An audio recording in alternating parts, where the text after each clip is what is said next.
Hello guys, आज का हमारा टॉपिक है मुगल वंश। क्या है? मुगल वंश। ठीक है गाइस, और मुगल वंश में भी हम आज पढ़ेंगे बाबर का शासनकाल। क्या पढ़ेंगे? बाबर का शासनकाल। ठीक है गाइस, बाबर से संबंधित जितने भी इंपॉर्टेंट क्वेश्चंस होंगे हम उनका सॉल्व करेंगे और उन्हें याद करेंगे। ठीक है गाइस, तो चलिए हम स्टार्ट करते हैं। हमारा पहला क्वेश्चन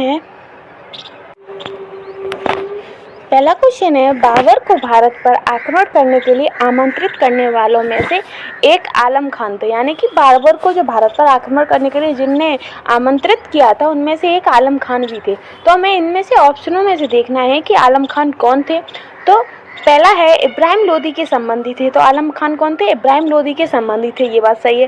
तथा वह दिल्ली के राज सिंहासन के दावेदार थे, और वे दिल्ली के जो राज सिंहासन था उसके दावेदार थे। तो ये वाला ऑप्शन हमारा सही है। ठीक है गाइस, आगे के भी हम ऑप्शन देख लेते हैं। इब्राहिम लोदी के संबंधी थे, ठीक है, जिनसे दुर्व्यवहार किया गया था तथा उसने देश को निष्कासित कर दिया गया था। जो अब आलम खान थे वो इब्राहिम लोदी के दावेदार तो थे, लेकिन इब्राहिम लोदी ने आलम खान को दुर्व्यवहार किया था उनके साथ और उन्हें देश से निकाल दिया था। ये कारण था? नहीं। तो दिलावर खान, जिसे इब्राहिम लोदी के हाथों क्रूर व्यवहार मिला, के पिता थे। जो दिलावर खान है के पिता कौन थे? आलम खान थे। तो ये भी गलत है। पंजाब प्रांत के एक उत्तराधिकारी थे जो अपनी जाति के प्रति इब्राहिम लोदी के व्यवहार से अत्यधिक असंतुष्ट थे। ये भी गलत है। तो गाइस हमारा इसका आंसर क्या हो जाएगा? इसका आंसर होगा ए। क्या होगा? ए। ठीक है गाइस, हमारा नेक्स्ट क्वेश्चन है। नेक्स्ट है मध्यकालीन भारत के मुगल शासक वसुतः थे। जो मुगल शासक थे, जो मुगल थे वो कहाँ के थे? तो जो मुगल थे वो कहाँ के थे? तो मुगल चगताई तुर्क के थे। कहाँ के थे? चगताई तुर्क के थे। जो मुगल थे वो चगताई तुर्क शाखा के थे। चगताई तुर्क शाखा के थे। ठीक है गाइस, नेक्स्ट क्वेश्चन है।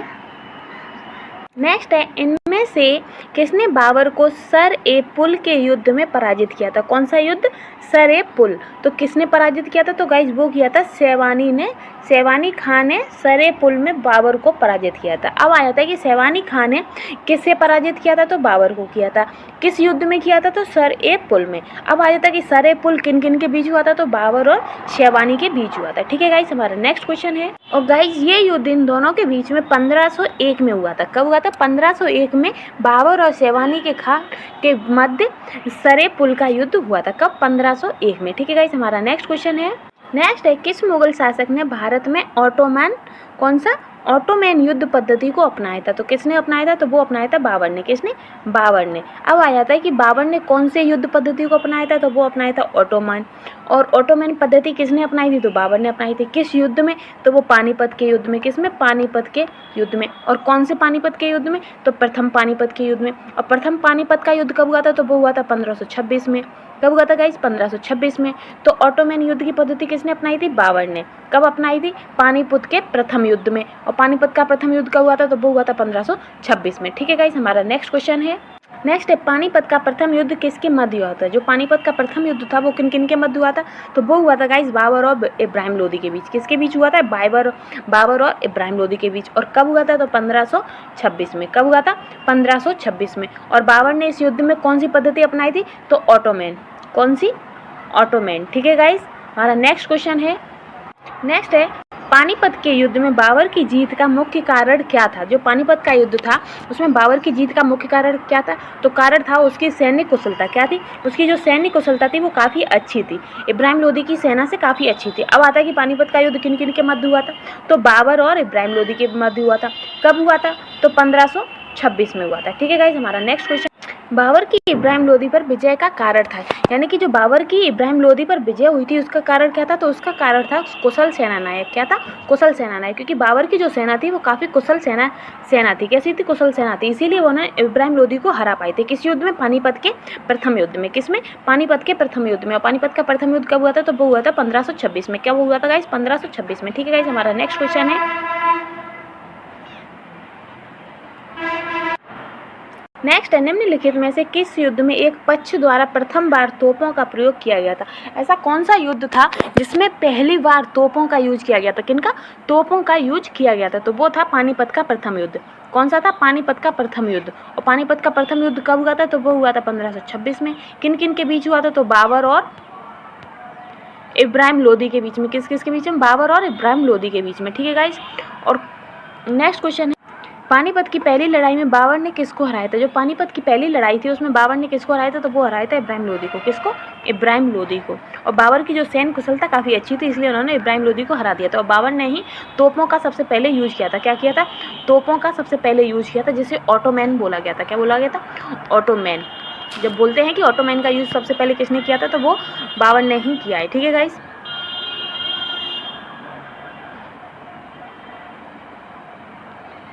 किसने किया? बाबर ने। ठीक है गाइस, हमारा नेक्स्ट क्वेश्चन, किस वर्ष बाबर ने सुल्तान इब्राहिम लोदी को पानीपत की लड़ाई में पराजित किया था? तो किस वर्ष? तो पानीपत की लड़ाई कब हुई थी? तो वो हुई थी 1526 में। और कौन सी लड़ाई हुई थी? तो वो पहली हुई थी। कौन सी? पहली। ठीक है गाइस, और किसे हराया था? बाबर ने इब्राहिम लोदी को हराया था। कब हराया था? 1526 में। कौन से युद्ध में? पानीपत की लड़ाई में। कौन सी पानीपत की लड़ाई में? तो पहली पानीपत की लड़ाई में। ठीक है गाइस, नेक्स्ट क्वेश्चन है, नेक्स्ट है, निम्न में से कौन सा युग में सही सुमेलित नहीं है? तो इनमें से ऐसा कौन सा युद्ध है जो कि सुमेलित सही नहीं है? तो पहला पानीपत का युद्ध कब हुआ था? 1526 में, तो ये हमारा सही है। खानवा का युद्ध कब हुआ था? 1527 में, ये भी सही है। घाघरा का युद्ध कब हुआ था? 1528 में, ये भी। 1529, ये भी सही है। चंदेरी का युद्ध हुआ था 1528 में। कब? 1528 में। तो हमारा इसका आंसर क्या हो जाएगा? डी। क्या हो जाएगा? डी, क्योंकि यही हमारा सही नहीं है। ठीक है गाइस, हमारा नेक्स्ट क्वेश्चन है, नेक्स्ट निम्नलिखित पर विचार कीजिए। बाबर के भारत में आने के फलस्वरूप, यानी कि जब भारत में बाबर आया तो उसके फलस्वरूप क्या क्या हुआ? तो उपमहाद्वीप में बारूद के प्रयोग की शुरुआत हो गई, या फिर उसे उस क्षेत्र की स्थापत्य के अलावा मेहराब और गुम्बद बनने की शुरुआत हुई, ये भी नहीं। इस क्षेत्र में तैमूरी राजवंश स्थापित हुआ, ये सही है। क्या हुआ था? तैमूरी राजवंश स्थापित हुआ था। तो केवल जो 3 है वो इसका आंसर सही है। ठीक है गाइस, हमारा नेक्स्ट क्वेश्चन, निम्नलिखित युद्धों में से किस एक में बाबर ने जिहाद की घोषणा की थी? किसकी? जिहाद की। तो किस में की थी? तो वो की थी गाइस खानवा के युद्ध में। किस युद्ध में? खानवा के युद्ध में। और खानवा का युद्ध कब हुआ था? तो ये हुआ था 1527 में। कब हुआ था? 1527 में। किन किन के बीच हुआ था? तो ये बाबर और राणा के बीच में हुआ था। बाबर और राणा के बीच में हुआ था। किस किसके बीच में? बाबर और राणा के बीच में हुआ था। 1527 में खानवा का युद्ध हुआ था, जिसमें बाबर ने जिहाद की घोषणा कर दी। नेक्स्ट है, राणा सांगा ने निम्नलिखित युद्धों में से किसमें बाबर के विरुद्ध लड़ाई की थी? तो राणा सांगा ने कौन से युद्ध में बाबर के विरुद्ध लड़ाई की थी? तो वो की थी खानवा के युद्ध में। किसमें? खानवा के युद्ध में। और खानवा का युद्ध कब हुआ था? तो खानवा का युद्ध हुआ था 1527 में। कब हुआ था? 1527 में। ठीक है गाइस, हमारा नेक्स्ट क्वेश्चन है, नेक्स्ट है, मेवाड़ के किस राजा को 1527 में खानवा के युद्ध में बाबर ने हराया था? तो वह कौन था? तो वो थे राणा सांगा। कौन थे? राणा सांगा। राणा सांगा को बाबर ने खानवा के युद्ध में क्या कहते हैं 1527 में हराया था। ठीक है गाइस, हमारा नेक्स्ट क्वेश्चन है, नेक्स्ट है, खानवा के युद्ध में कौन पराजित हुआ था? यानी कि खानवा का युद्ध में कौन पराजित हुआ था? तो पराजित हुए थे राणा सांगा। और किससे पराजित हुए थे? तो बाबर से पराजित हुए थे। किससे? बाबर से। और कब पराजित हुए थे? तो वो होते 1527 में। यानी कि हमारा जो खानवा का युद्ध है वो 1527 में हुआ था। और किन किन के बीच मध्य हुआ था? तो वो राणा सांगा और बाबर के मध्य हुआ था। और राणा सांगा किससे हारे थे? तो बाबर से हारे थे। और बाबर ने किसको हराया था? तो राणा सांगा को हराया था। ठीक है गाइस, हमारा नेक्स्ट क्वेश्चन है, भारत के मुगल शासक बनने पर जहीरुद्दीन मोहम्मद ने नाम रखा था। जो जहीरुद्दीन मोहम्मद थे उन्होंने क्या नाम रखा था? तो ये नाम रखा था बाबर। क्या नाम ने? बाबर नाम रखा था। क्या रखा था? बाबर। ठीक है गाइस, हमारा नेक्स्ट, बाबर ने सर्वप्रथम पातशाह की पदवी धारण की थी। कहाँ धारण की थी? तो काबुल में। बाबर ने सर्वप्रथम पातशाह की पदवी धारण की थी। तो कहाँ पर धारण की थी? तो काबुल में। कहाँ पर? काबुल में। ठीक है गाइस, हमारा, बाबर के साम्राज्य में सम्मिलित थे। यानी कि बाबर के साम्राज्य में कौन कौन सम्मिलित था? काबुल का क्षेत्र सम्मिलित था, तो सही है। पंजाब का क्षेत्र सम्मिलित था, ये भी सही है।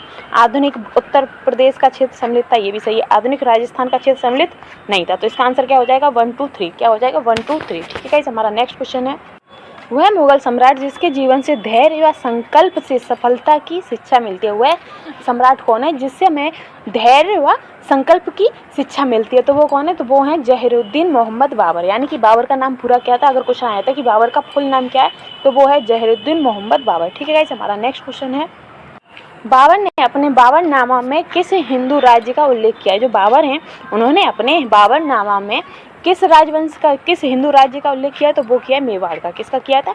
मेवाड़ का। ठीक है गाइस, नेक्स्ट है, तुजुक-ए-बाबरी किस भाषा में लिखी गई है? तुजुक-ए-बाबरी है वो किस भाषा में लिखी गई है? तो वो लिखी गई है तुर्की भाषा में। किसमें? तुर्की भाषा में। ठीक है गाइस, हमारा नेक्स्ट क्वेश्चन है,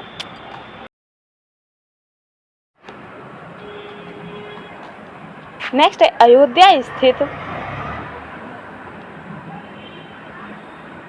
अयोध्या स्थित बाबरी मस्जिद का निर्माण किसने करवाया था? जो अयोध्या में बाबरी मस्जिद स्थित है उसका निर्माण किसने कराया था? तो उसका निर्माण गाइस कराया था मीरवाकी ने। किसने? मीरवाकी ने। ठीक है गाइस। हमारा नेक्स्ट गाइस, तो हमारा ये वाला टॉपिक यहीं समाप्त होता है, बाबर का टॉपिक यहीं समाप्त होता है। कल हमारा टॉपिक रहेगा हुमायूं और शेरशाह। कौन सा? हुमायूं और शेरशाह से संबंधित जितने भी प्रश्न होंगे वो हम कल सॉल्व करेंगे। ठीक है गाइस। हमारा तब तक के लिए हमारा गुड बाय।